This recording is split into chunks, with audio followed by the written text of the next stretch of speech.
Hello my dear students, welcome to my class. Students, हम अपनी last class में जिस टॉपिक को स्टार्ट कर चुके हैं वो है डिस्कशन मेथड, विचार विमर्श विधि। विचार विमर्श विधि के जो अवधारणा है अर्थात उसके कॉन्सेप्ट को हम जान चुके हैं। इसके साथ ही हम ये भी जान चुके हैं कि ये कितने प्रकार का होता है, इसकी डेफिनेशंस पे भी हम बात कर चुके हैं।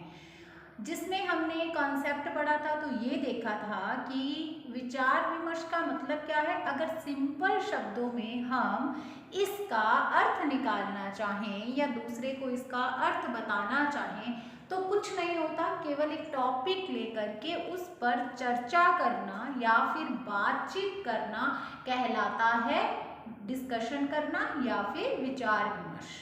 ठीक है, तो ये मेथड क्या है, इस मेथड में आपस में सभी सहयोगी ढंग से, किस ढंग से, ऐसे नहीं कि एक दूसरे की आलोचना करते हुए, लड़ाई झगड़ा करते हुए नहीं, बल्कि सहयोगपूर्ण, बहुत इंपॉर्टेंट वर्ड है, बार बार कह रही हूँ, कॉम्पिटिटिव एग्जाम्स के अंदर इसकी डेफिनेशंस दी जाती हैं कि कैसा भाव रहता है। तो भाव रहता है सहयोगात्मक। ठीक है, तो ये डेफिनेशन जो है जिसमें ये वर्ड आपको दिखाई देगा सहयोगी ढंग से। ठीक है, तो ये इसकी विशेषता है कि इसमें भाव कैसा रहता है, सहयोगी भाव रहता है। तो सहयोगी ढंग से सभी क्या करते हैं, एक टॉपिक पर या प्रकरण पर आपस में बातचीत करते हैं या चर्चा करते हैं, इसे ही हम कहते हैं विचार विमर्श। ठीक है, अब हम बात करेंगे आज की क्लास में सबसे पहले इसके स्ट्रक्चर पर और उसके बाद इसके स्टेप्स पर। यहाँ पे आपके सामने ब्लैक बोर्ड पे ये दोनों चीजें आपको दिखाई दे रही हैं।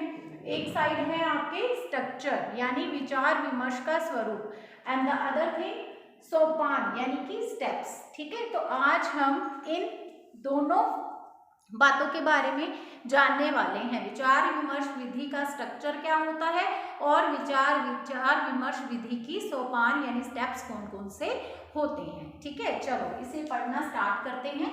तो स्टूडेंट्स, यहाँ पे सबसे पहले बात करने जा रहे हैं इसके स्ट्रक्चर की, विचार विमर्श के स्वरूप की। तो यहाँ पे आप देख रहे हैं 4 बॉक्सेस। स्वरूप मतलब, स्ट्रक्चर मतलब यहाँ पे समूह के कौन कौन से सदस्य होते हैं उनकी बात हो रही है कि विचार विमर्श के स्ट्रक्चर में, स्ट्रक्चर क्या होता है, किसी चीज का निर्माण कैसे होगा, तो ये 4 लोग होने चाहिए वहां पे। कौन कौन से, अध्यक्ष होना चाहिए जिसे हम कहते हैं मॉडरेटर, फिर अनुदेशक होना चाहिए यानी इंस्ट्रक्टर का होना जरूरी है, फिर समूह के सदस्य होने चाहिए पैनलिस्ट, और फिर है श्रोतागण यानी ऑडियंस। ठीक है, तो ये 4 बहुत ही इंपॉर्टेंट लोग हैं, इनको आपने ध्यान रखना है। और वही बात, इम्पॉर्टेंट मेथड है इसलिए बार बार कहती हूँ कि आप जो है किसी भी चीज़ को लाइटली मत लीजिए कि ये चीज़ तो ठीक है, बस ऐसे ध्यान ही मत दो कि ये तो हमें आता है, ये तो हमें पता है, ऐसे ही होगा। नहीं, एक एक चीज़ पे आप ध्यान दीजिए। ठीक है, क्वेश्चन कहाँ से बन जाता है हमें खुद को नहीं पता चलता। तो यहाँ पे एक अध्यक्ष होना चाहिए यानी एक मॉडरेटर चाहिए, फिर एक अनुदेशक यानी इंस्ट्रक्टर चाहिए, फिर समूह के सदस्य पैनलिस्ट होंगे, फिर है ऑडियंस यानी श्रोतागण। अब एक एक के बारे में हम जानते हैं। ठीक है, तो सबसे पहला जो व्यक्ति है वो है अध्यक्ष, जिसे हम कहते हैं मॉडरेटर। अब ये अध्यक्ष क्या काम करने वाला है, इसकी बहुत ही मुख्य भूमिका है, मुख्य है ये व्यक्ति। इसी को सबसे पहले लिखा ना मैंने, सबसे पहले बॉक्स में क्यों लिखा, क्योंकि बहुत ही इंपॉर्टेंट पर्सन है ये, अध्यक्ष ही है जो जिस टॉपिक पे विचार विमर्श होना है ना उसके बारे में इसको सब कुछ पता होगा। बात समझ रहे हो, यानी अध्यक्ष बनाया है उसको, तो इसका मतलब जो भी समस्या है, जो भी टॉपिक है, जो भी प्रकरण है जिस पे बातचीत होनी है उससे ये भली भांति परिचित होगा। इसका ही काम है कि जहाँ पे भी उसको ये दिखेगा कि कहीं पे भी शांति भंग हो रही है तो ये ही उसको वापस से स्थापित करेगा। यानी वहां पे विचार विमर्श के दौरान अगर वो विचार विमर्श आलोचना का रूप ले लेता है, यदि वो वाद विवाद का रूप ले लेता है, स्थिति ऐसी हो जाती है, स्थिति बिगड़ जाती है, शांति भंग हो जाती है, तो इसका मतलब ये अध्यक्ष ही है जो वापस से शांति स्थापित करने का कार्य करेगा। ये इसका काम है सबसे बड़ा अध्यक्ष का। और दूसरी बात, इसको उस टॉपिक या उस समस्या के बारे में पूरी तरह से पता होगा जिस समस्या या जिस टॉपिक पर विचार विमर्श या बातचीत की जा रही है। ठीक है, तो ये अध्यक्ष बहुत ही इंपॉर्टेंट व्यक्ति है। ठीक है, उसके बाद जो दूसरा व्यक्ति है या जो दूसरा सदस्य है वो है अनुदेशक या इंस्ट्रक्टर। क्लास में इंस्ट्रक्शन देने का काम किसके द्वारा किया जाता है? टीचर के द्वारा। तो यहाँ पे वो शिक्षक भी इंस्ट्रक्टर हो सकता है। ठीक है, तो यहाँ पे जो ये अनुदेशक या इंस्ट्रक्टर होता है उसका काम क्या होता है? उसका काम होता है, यानी आप जैसे कहते हैं ना, एंकर जो होता है वो काम करता है। जो एंकर क्या करता है, उसको पूरा प्लान पता होता है, कब उसको किसकी अनाउंस करनी है, कब कौन आएगा, कौन बोलेगा, वो सब कुछ ये देखता है ना। तो ये वही वाला इंस्ट्रक्टर है। ठीक है, इसको सब कुछ पता होता है कि किस पॉइंट पे किसने बोलना है, किसको बुलाना है और ये सब कुछ। ठीक है, तो ये सब कुछ संभालता है, यानी मैनेज करने का, और बाकियों को जो इंस्ट्रक्शंस देने का काम है वो इस इंस्ट्रक्टर के द्वारा किया जाता है। ठीक है, अध्यक्ष तो क्या करेगा? अध्यक्ष का जो है एक अपने ये कह सकते हैं, इसका एक अलग रुतबा है। ये तो अपना ये बाकियों को इंस्ट्रक्शंस देने वाले काम ये नहीं करेगा, जब इसकी ज़रूरत होगी तभी ये बोलेगा। लेकिन बाकी सारा चीज़, जो अरेंजमेंट्स देखनी है, जो व्यवस्था करनी है, जो मैनेजमेंट देखनी है, वो सारी की सारी व्यवस्था, इंस्ट्रक्शंस देने का काम ये अनुदेशक के द्वारा किया जाएगा। ठीक है, जो भी कुछ मतलब प्रबंध किए जाने हैं वो इसके द्वारा किए जाएंगे। ओके, फिर इसके बाद है समूह के सदस्य, पैनलिस्ट। अब ये समूह के सदस्य कौन से हैं?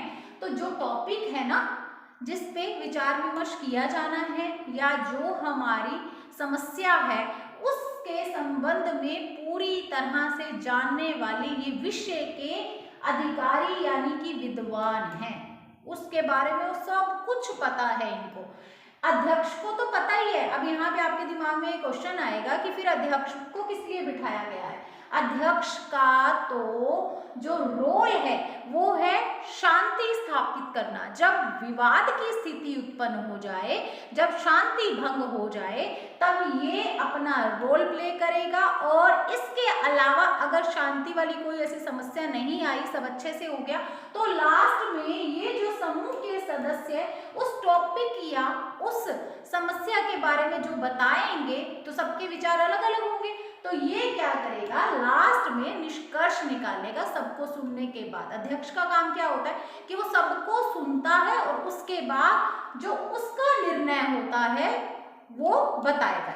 ठीक है, तो यहाँ पे समूह के सदस्य क्या हैं? उस टॉपिक या उस विषय के विद्वान हैं, अधिकारी हैं उस विषय के, उस विषय के बारे में ये सब कुछ जानते हैं। तो ये क्या करेंगे, टर्न बाय टर्न अपनी अपनी जो भी प्रस्तुति है, प्रेजेंटेशन है, जो भी इनकी विचार अभिव्यक्ति है समस्या या टॉपिक के बारे में, वो एक एक करके बोलते जाएंगे, आकर के प्रेजेंट करते जाएंगे, अपनी प्रस्तुति देते जाएंगे। ठीक है, समस्या या प्रकरण या टॉपिक के बारे में। ठीक है, जो भी वो बोलना चाहते हैं वो बोलते जाएंगे।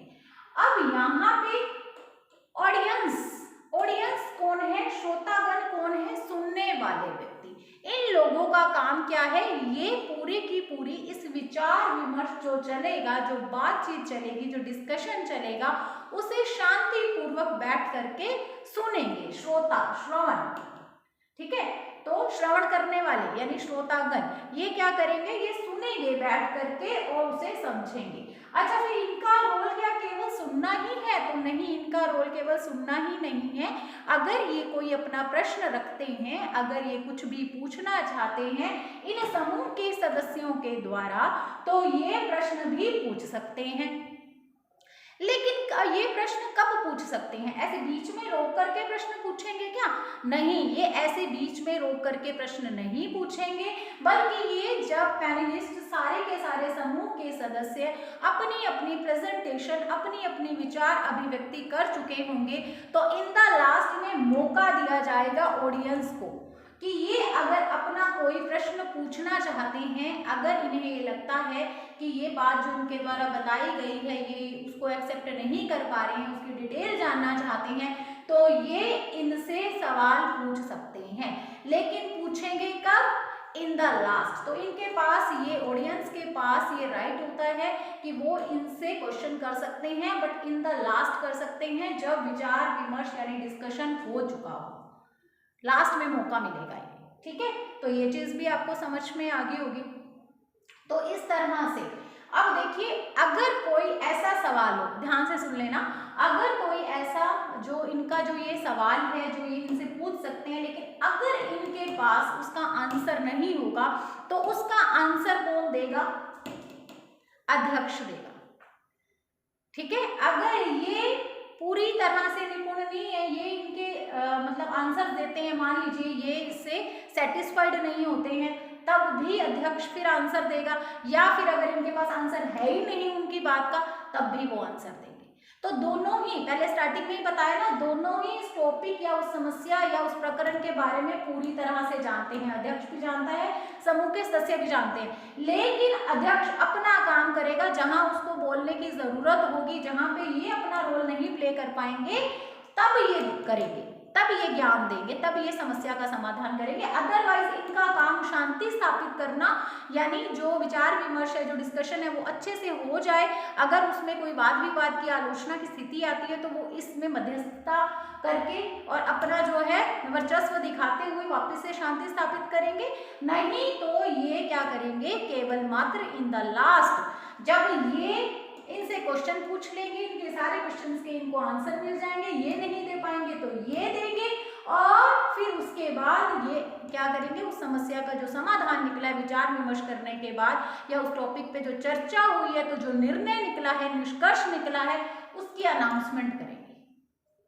ठीक है, तो इस तरह से ये 4 लोग, यानी ये जो 4 सदस्य हैं, जिसमें से कि इसमें, अच्छा इसमें आप ध्यान रखना 4 से 10 सदस्य हो सकते हैं। आपकी सुविधा के लिए मैं लिख देती हूँ ताकि आपके दिमाग में बैठ जाए ये बात।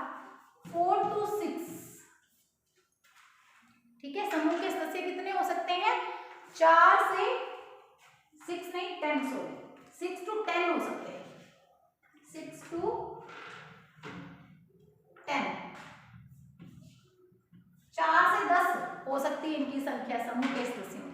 ठीक है, लेकिन इनको एक जैसा ही माना गया है, तो ये 4 जो समूह के सदस्य हैं ये बहुत ही इंपॉर्टेंट है।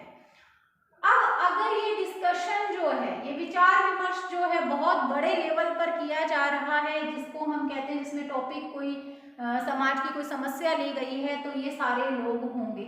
ठीक है, अगर आप चाहो तो आप अपनी क्लास में एक कॉमन टॉपिक लेकर के भी इस विचार विमर्श विधि का प्रयोग कर सकते हो एज अ टीचर। आप क्या करोगे, आप अध्यक्ष बनाओगे। ठीक है, आप अध्यक्ष किसको बनाओगे, आप किसी स्कूल के आपके जो प्रिंसिपल है उनको अध्यक्ष बना सकते हो, या फिर आपके ही कोई डिपार्टमेंट का इंचार्ज है, या फिर उस टॉपिक के बारे में कोई अच्छा से जानने वाला व्यक्ति है, या वहाँ पे स्कूल में उपलब्ध नहीं है तो आप बाहर से किसी को इनवाइट कर सकते हो, तो अध्यक्ष बना सकते हो। यहाँ पे अनुदेशक आप खुद बन सकते हो। यहाँ पे समूह के सदस्य जो भी उस सब्जेक्ट के जो जानने वाले टीचर्स हैं, उनका एक पैनल तैयार कर सकते हो, 4 से 10 स्टूडेंट्स, 4 से 10 टीचर्स का। और इसके बाद श्रोतागण कौन है, आपके विद्यार्थी हैं, वो क्या करेंगे, पूरा का पूरा सब कुछ सुनेंगे, विचार विमर्श, जो भी टॉपिक है, जो भी। अब अच्छा, फिर टॉपिक कैसा होगा, टॉपिक यहाँ पे जो विद्यार्थी है ना ऑडियंस के रूप में, तो उनके काम का होना चाहिए, उनके सिलेबस का कोई टॉपिक होना चाहिए। ठीक है, तो उनके काम का कोई टॉपिक होगा, लास्ट में उनको जो नहीं समझ में आएगा तो वो क्या करेंगे, वो जो टीचर्स आपने समूह के सदस्य बनाए हैं, पैनलिस्ट बनाए हैं, उनसे सवाल पूछ लेंगे, सब कुछ जान लेंगे, और इस तरह से उनको उस समस्या या उस टॉपिक के बारे में पूरी तरह से नॉलेज प्राप्त हो जाए। तो इस तरह से आप अपनी क्लास में या अपने स्कूल में भी इसको ऑर्गेनाइज कर सकते हो, इसका आयोजन कर सकते हो। ठीक है, उम्मीद है ये स्ट्रक्चर आपको समझ में आ गई होगी। सबका अपना अपना काम है, ये मैंने आपको कोशिश की है बताने की, तो आपको ये सब कुछ समझ में आ गया होगा। अब स्टूडेंट इसके बाद हम बात करने वाले हैं इसके सोपान कौन कौन से होते हैं, इसके स्टेप्स कौन कौन से होते हैं विचार विमर्श विधि के, डिस्कशन मेथड के। तो सबसे पहला स्टेप देखिए आपके सामने क्या है, समस्या की प्रस्तुति व उद्देश्य। ठीक है, समस्या की प्रस्तुति व उद्देश्य। अब समस्या की प्रस्तुति, अभी मैंने इधर क्या बताया था स्टूडेंट्स आपको, तो इधर मैंने आपको ये बताया था कि यहाँ पे ये सारे के सारे जो काम हो रहे हैं उसकी शुरुआत किससे होती है, इसी समस्या या प्रकरण से होती है। तो जो सबसे पहला स्टेप, जो सबसे पहली जो यहाँ पे इस विधि का, इस मेथड का प्रयोग करते हुए जो काम किया जाएगा वो क्या है, इसमें समस्या को प्रस्तुत किया जाएगा और उद्देश्य बताया जाएगा। ठीक है, तो पहला स्टेप है समस्या की प्रस्तुति व उद्देश्य क्लियर किए जाते हैं, इसमें उद्देश्यों का स्पष्टीकरण किया जाता है। तो जब तक हमारे पास बातचीत करने के लिए, बातचीत ही तो है, डिस्कशन क्या है, विचार विमर्श करना अर्थात बातचीत करना, चर्चा करना। जब हमारे पास चर्चा करने के लिए कोई टॉपिक ही नहीं होगा, बातचीत करने के लिए कोई बात ही नहीं होगी, कोई प्रकरण ही नहीं होगा, कोई समस्या ही नहीं होगी, तो यहाँ पे बात होगी कैसे। तो इसलिए सबसे पहले क्या किया जाता है, समस्या की प्रस्तुति की जाती है। अब ये समस्या क्या होती है वो आपको पता होगा, बहुत सारे हम मेथड पढ़ चुके हैं, उसमें समस्या हम जानते हैं, जो टॉपिक होता है, जो प्रकरण होता है, उसको हम समस्या बोलते हैं। तो बातचीत करने के लिए या आपस में विचार विमर्श करने के लिए किसी टॉपिक का होना अनिवार्य है, तो यहाँ पे उस टॉपिक को प्रस्तुत किया जाएगा, समस्या की प्रस्तुति की जाएगी अर्थात उसके उद्देश्य। अब उसका उद्देश्य भी बताया जाएगा। देखिए, जब तक आपको कोई काम करने का उद्देश्य नहीं पता होता ना, या आपको ये नहीं लगता कि अच्छा ये काम करेंगे तो इससे ये जो है फायदा होगा या इससे हमें ये प्राप्त होगा, तो तब तक आपका काम करने का मन नहीं करता। तो यहाँ पे आपके द्वारा, आप टीचर हो तो आप क्या करोगे, अगर आप क्लास में या अपने स्कूल में उसको ऑर्गेनाइज कर रहे हो, जैसे कि मैंने अभी आपको यहाँ पे बताया था, तो यहाँ पे अगर आप उसे स्कूल या क्लास में ऑर्गेनाइज कर रहे हो, तो आप एज अ टीचर अपनी क्लास के बच्चों को समस्या की प्रस्तुति करेंगे, समस्या के बारे में बताएंगे, उसके उद्देश्यों के बारे में बताएंगे, टॉपिक से उसको सबको जो है परिचित कराएंगे। और यहाँ पे अगर वैसे वाला कर रहे हो, किसी जन समस्या पर अगर बात हो रही है, पूरी बड़ी तरीके से आप डिस्कशन मेथड का प्रयोग करते हुए ऐसे पैनल बना करके सब कुछ कर रहे हो, तब आप क्या करोगे, तब आप इन सबको समस्या, प्रकरण या टॉपिक के बारे में बताओगे। और अगर क्लास में कर रहे हो, स्कूल में कर रहे हो, तो अपने स्टूडेंट्स और जो भी टीचर्स जिनको आपने पैनल में लेना है यहाँ पे, उन सबको बताओगे, अध्यक्ष का चुनाव करोगे इस तरह से। तो सबसे पहला स्टेप होता है समस्या को प्रस्तुत किया जाता है और उद्देश्यों को स्पष्ट किया जाता है। उसके बाद है योजना निर्माण व तैयारी। अब ये योजना निर्माण व तैयारी, प्लानिंग के बिना तो कोई काम होता ही नहीं है ना। कहीं पे जाते हैं तो सबसे पहले क्या करते हैं, जाते क्या है, सबसे पहले जाने से पहले घर पे एक प्लान बनाते हैं। तो यहाँ पे भी तो पूरा प्लान बनाना पड़ेगा।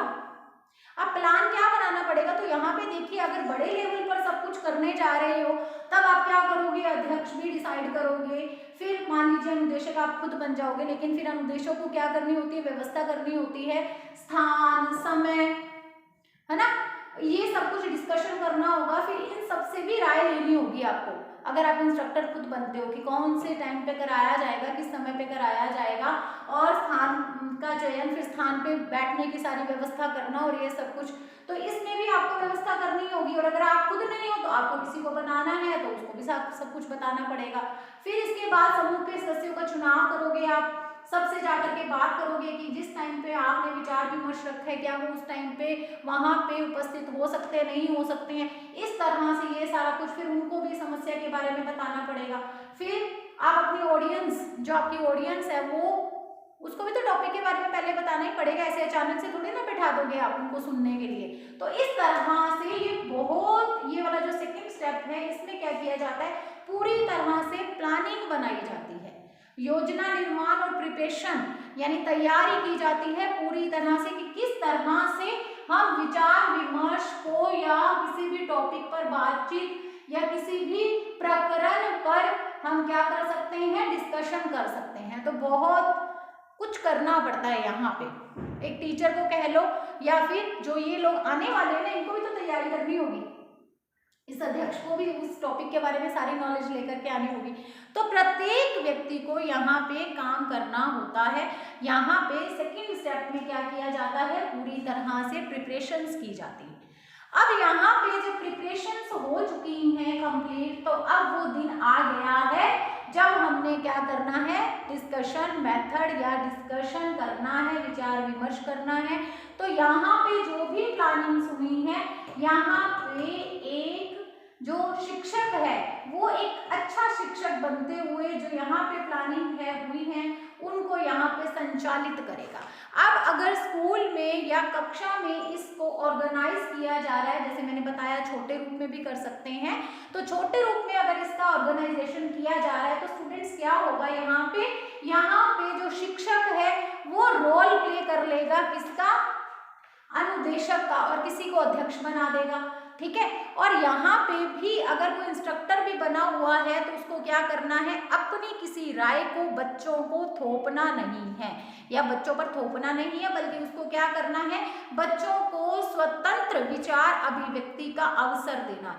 ऐसा नहीं कि ऐसा नहीं करोगे, ऐसा नहीं करोगे, बार बार आकर के उनको डिस्टर्ब नहीं करना है। टॉपिक उसने बता दिया है, क्योंकि वहां पे प्रेजेंटेशन देने वाले कौन है, जब छोटे रूप में आप इसको कर रहे हो तो वहां पे तो बच्चे ही प्रेजेंट करेंगे ना, तो बच्चों को अच्छे से प्रेजेंट करने देना है। ऐसा नहीं है कि वो अपना बीच में कहने लगे कि आप ऐसे नहीं करोगे, ऐसे नहीं करोगे, नहीं, उनको विचार अभिव्यक्ति की उसको स्वतंत्रता देनी है, बच्चों को बोलने का मौका देना है।